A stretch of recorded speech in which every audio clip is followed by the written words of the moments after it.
이 스바냐 선지자에게 하나님께서는 어떤 말씀을 주셨을까를 우리가 생각해 봐야 합니다.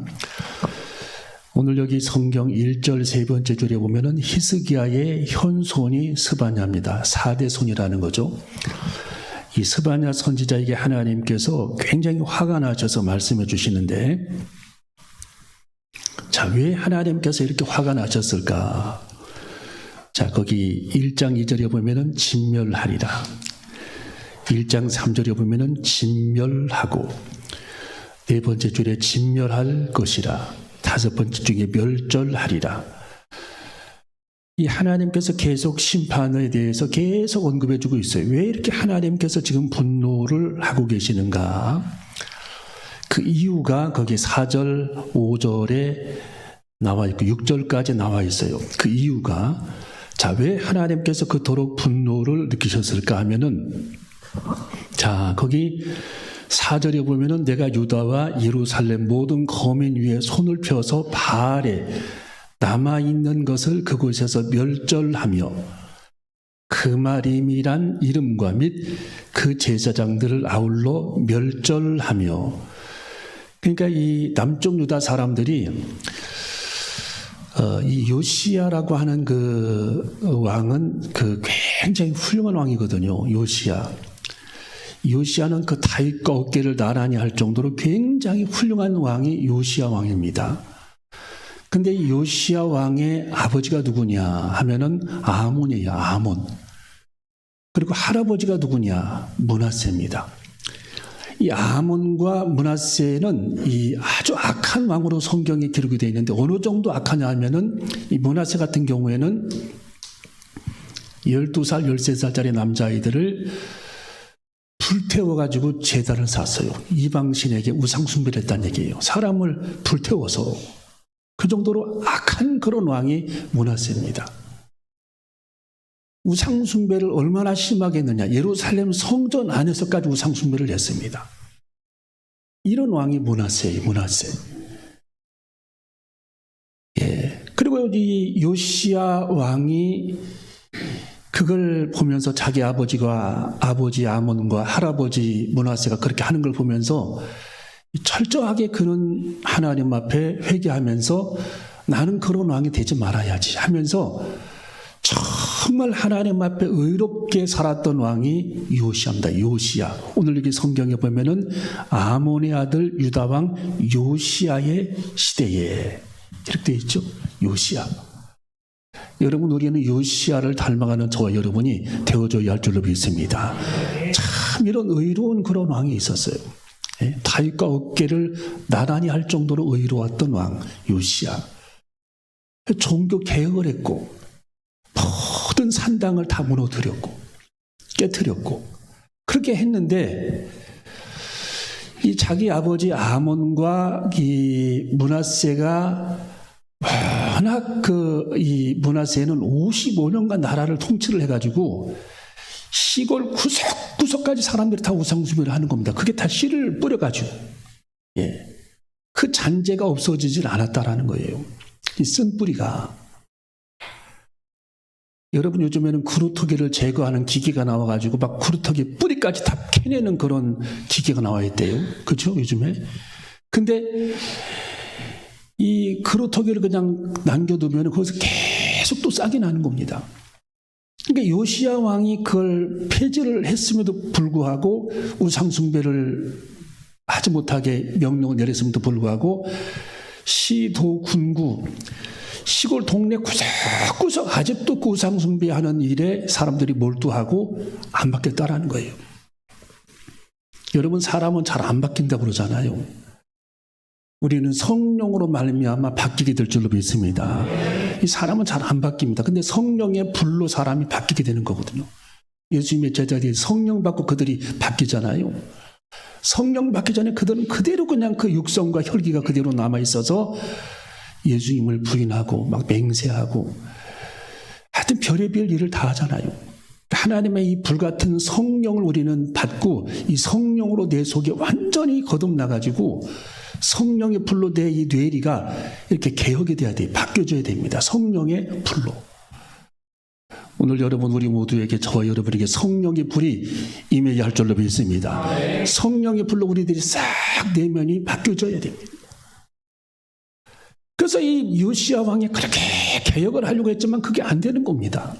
여전히 그들이 1월 성신을 숭배했다. 해와 달과 별들을 숭배했다. 지붕에 올라가서 거기다 집집마다 지붕에 올라가가지고 지붕에다가 제단을 쌓고 별을 숭배하고 해를 숭배하고 달을 숭배했다. 성경이 어디 나오죠? 자, 거기 5절을 읽어봅니다. 5절 시작.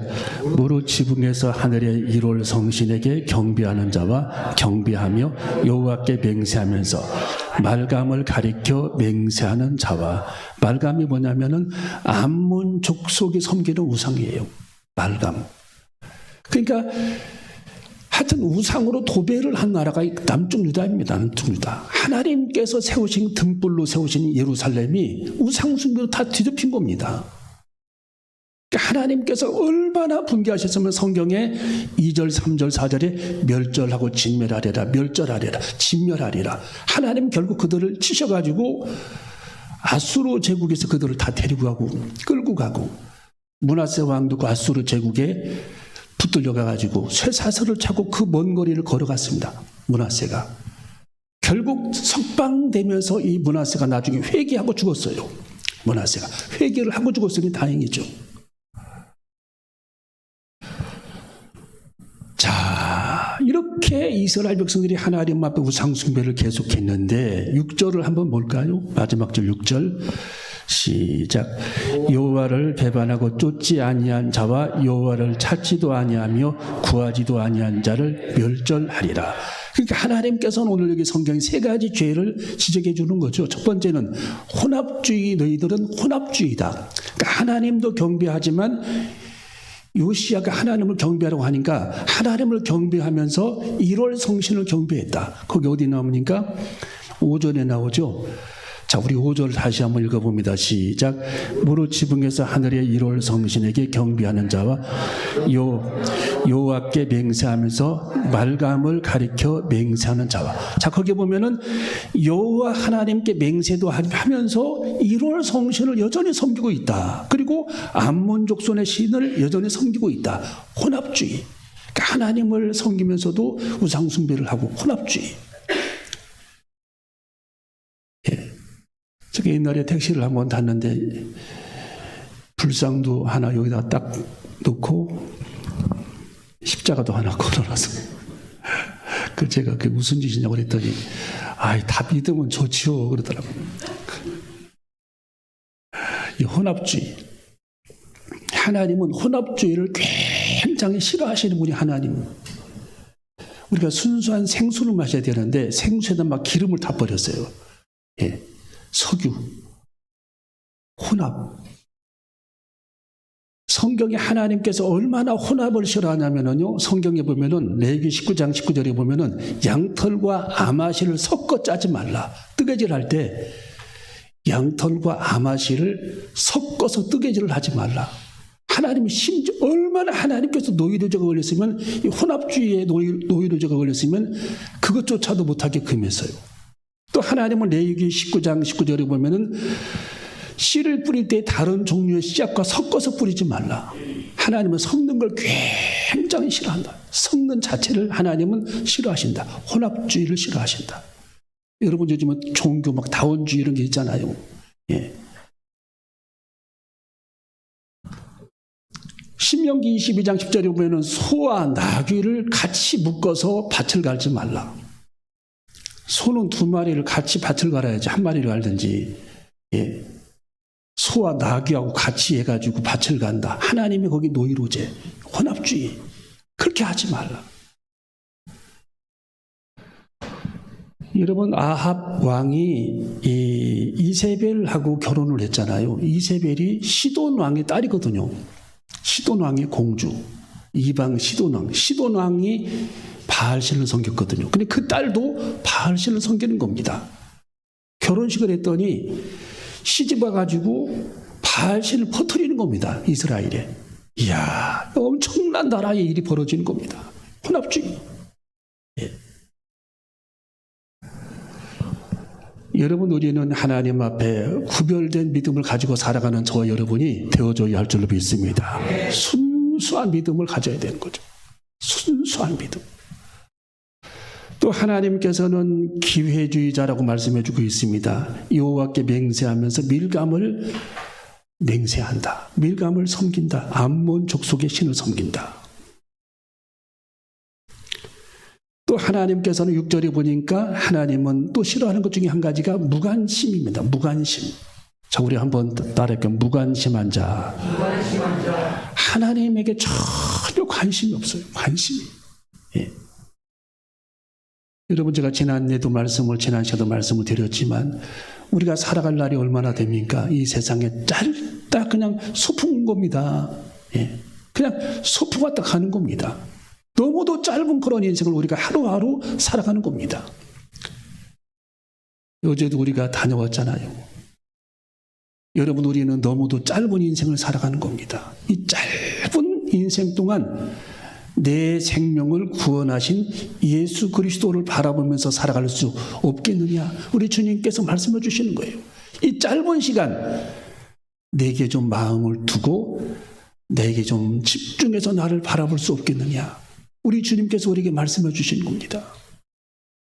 6절에 뭐라고 말씀이 기록이 되어 있습니까? 여호와를 배반하고 쫓지 아니한 자와 여호와를 찾지도 아니하며 구하지도 아니한 자를 멸절하리라.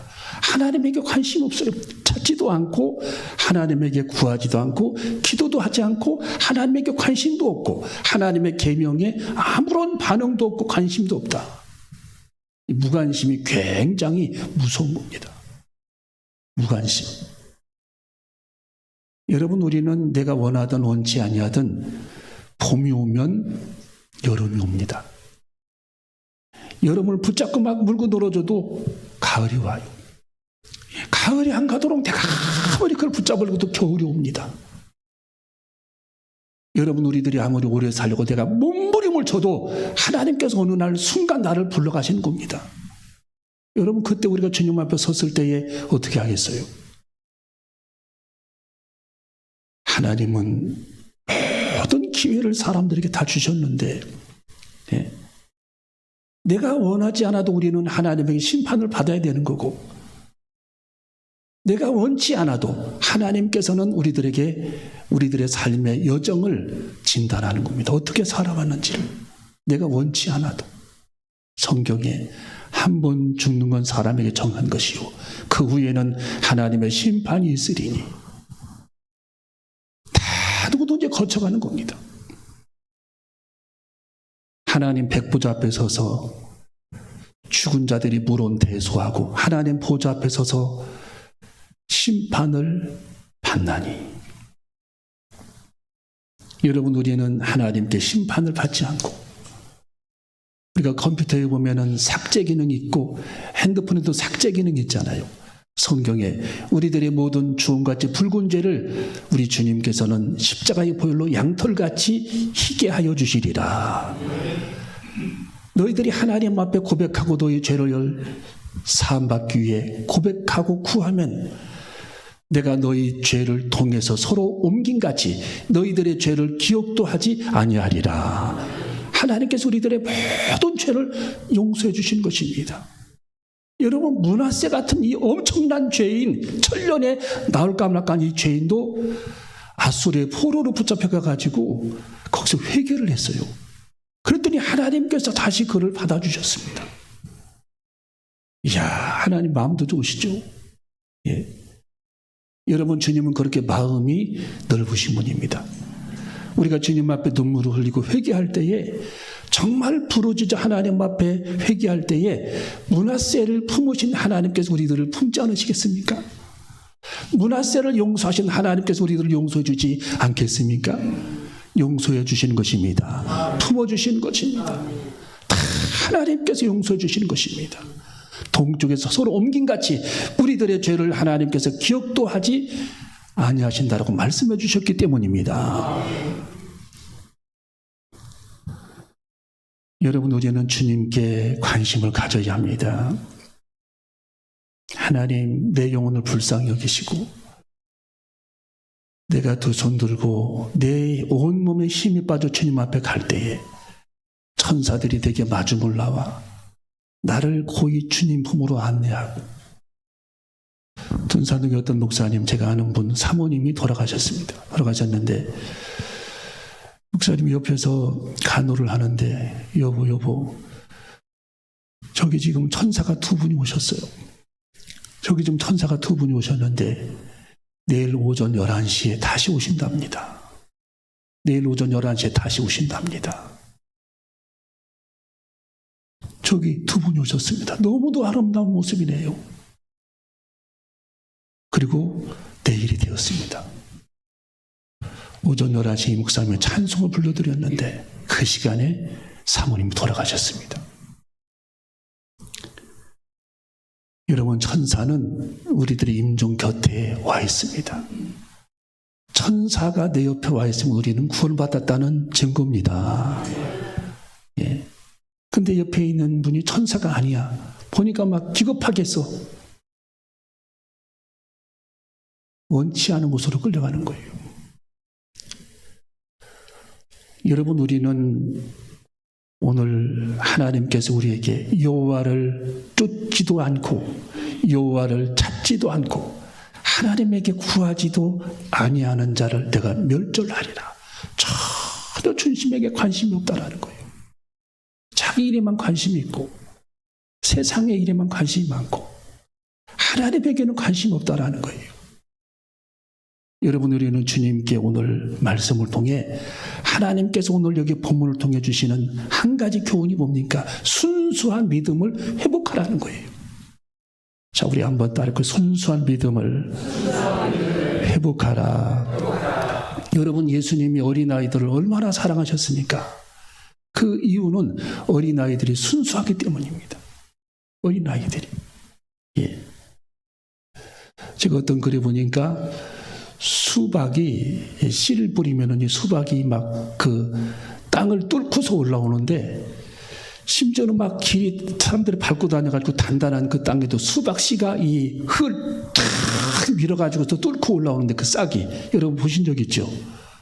그 싹을 틔우면서 그 흙을 밀고 오는데 그 힘이 수박 씨 자기 몸무게의 수만 배의 힘을 발휘하고 뚫고 올라오는데, 수만 배.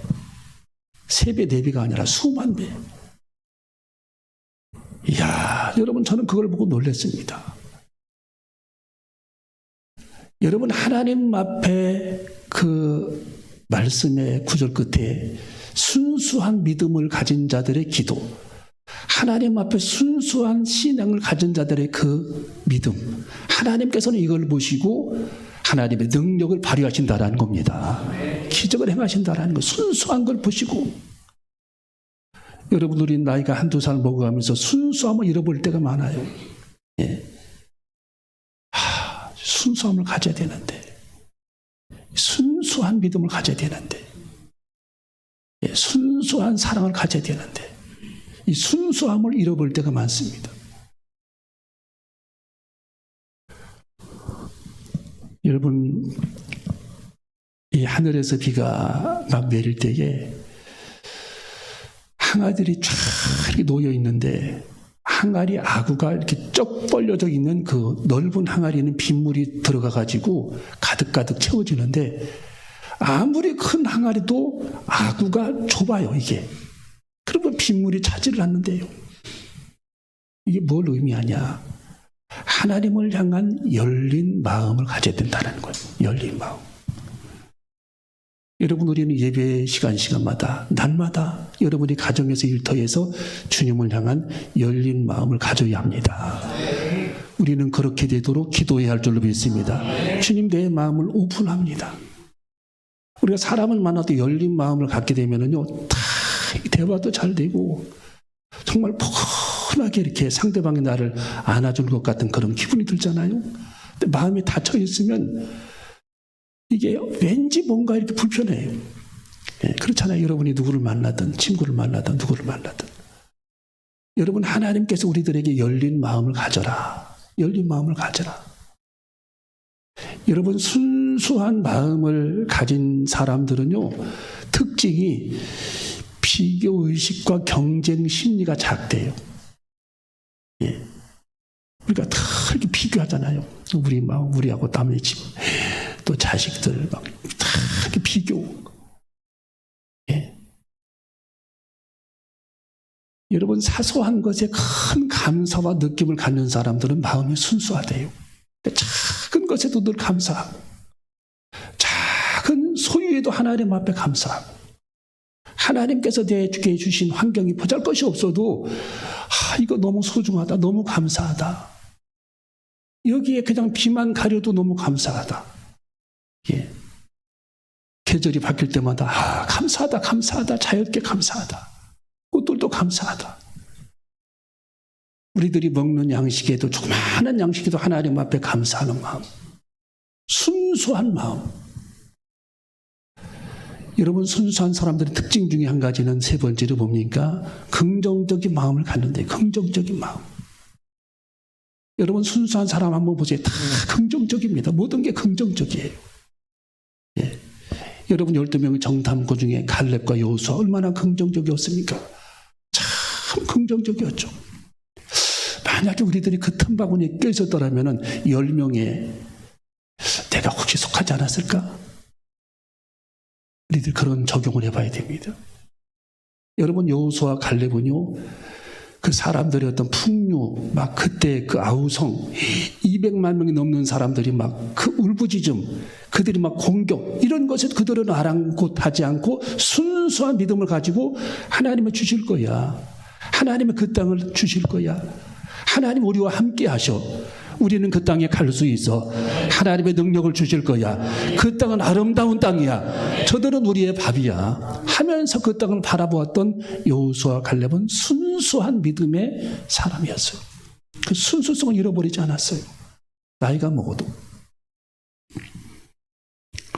여러분, 우리도 하나님 앞에 순수한 믿음을 갖고 살아가는 저와 여러분이 되어줘야 할 줄로 믿습니다. 여러분, 예수님은 일찍이 마태복음 6장에 보면은 22절에 내 눈은 내 몸의 등불이요, 내 눈이 성하면 온 몸이 밝을 것이요, 내 눈이 나쁘면 온 몸이 어두울 것이다. 이게 사람들의 내면의 시각, 마음속 깊은 곳에 그 마음의 눈빛을 예수님께서 말씀하신 거예요. 네 눈빛이 아주 건강한 사람은 긍정적이라는 거예요. 눈빛이 건강한 사람은. 마음이 건강한 사람은 긍정적인 생각을 하고 긍정적인 마음으로 살고 긍정적인 평가를 하고 긍정적으로 바라보고 긍정적으로 생각을 할 수 있다는 겁니다. 여러분, 오늘부터 우리는 긍정을 배우고 예수님의 믿음과 긍정을 배우는 저와 여러분이 되어줘야 할 줄로 믿습니다. 하나님, 저는 어떠한 일이 있어도 하나님의 긍정, 절대 믿음의 긍정을 가지고 인생을 살기를 원합니다. 예수님의 긍정을 배우기를 원합니다.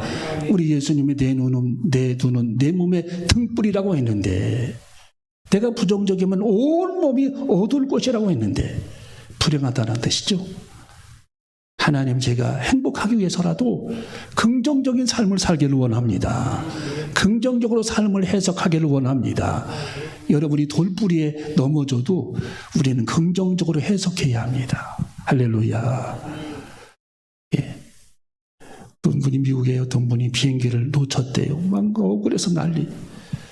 차를 보고 다시 오면서, 공항 주차장에 차를 보고 다시 오면서, 하나님, 어찌하여 저에게 비행기를 놓치게 했습니까? 저는 엄청나게 중요한 사업의 계약을 지금 따내야 되는데. 근데 그분이 바로 생각을 고쳤대요. 주님, 그래도 감사합니다. 비행기를 놓쳐도 감사합니다. 비행기를 놓쳤어도 감사합니다. 내 시간표와 하나님의 시간표는 다르죠? 하나님께서 얼마나 지혜로우시면 앞을 내다보셔서 제 비행기를 놓치게 하셨을까요? 멕시코 상공에 1시간 후 그 비행기는 추락하게 됩니다. 그때야 그는 방송을 듣고 깨닫게 되었어요. 하나님의 시간표. 그러니까 우리가 눈앞에서 어떤 돌부리에 걸려 넘어져도, 어떤 일이 조금 이렇게 어렵게 되어도 하나님 앞에 우리는 감사할 수 있는 마음을 가져야 합니다. 뭔가 하나님의 뜻과 섭리가 그 속에 있음을 우리는 깨닫고 하나님 감사하나이다. 긍정적으로 해석해야 합니다. 예수님은 제자들에게 한 가지를 주문하셨어요. 우르르 물러다니는 제자들에게, 전도하러 나가고 전도하러 오는 제자들에게 예수님은 딱 한 가지 말씀하셨습니다. 너희는 뱀같이 지혜롭고 비둘기같이 순결하라. 자, 우리 한번 따라해볼까요? 뱀같이 지혜롭고 비둘기같이 순결하라. 영적으로 거룩한 순수함을 잃어버리지 말라는 뜻입니다. 순수한 사람은 자주 속고 남에게 속아 넘어갑니다. 그러기 위해서는 하나님 앞에 지혜를 구하라. 지혜를 가져야 된다. 지혜롭고 또 한편으로는 영적으로 순수함을 갖기 위해서 비둘기같이 순결하라고 예수님께서 말씀해 주셨습니다. 우리는 이 땅에 살아가면서 정말 뱀같이 지혜롭고 비둘기같이 순결하여 영적인 거룩함을 잃어버리지 않는 저와 여러분이 되시기를 주님의 이름으로 축원합니다. 기도하시겠습니다.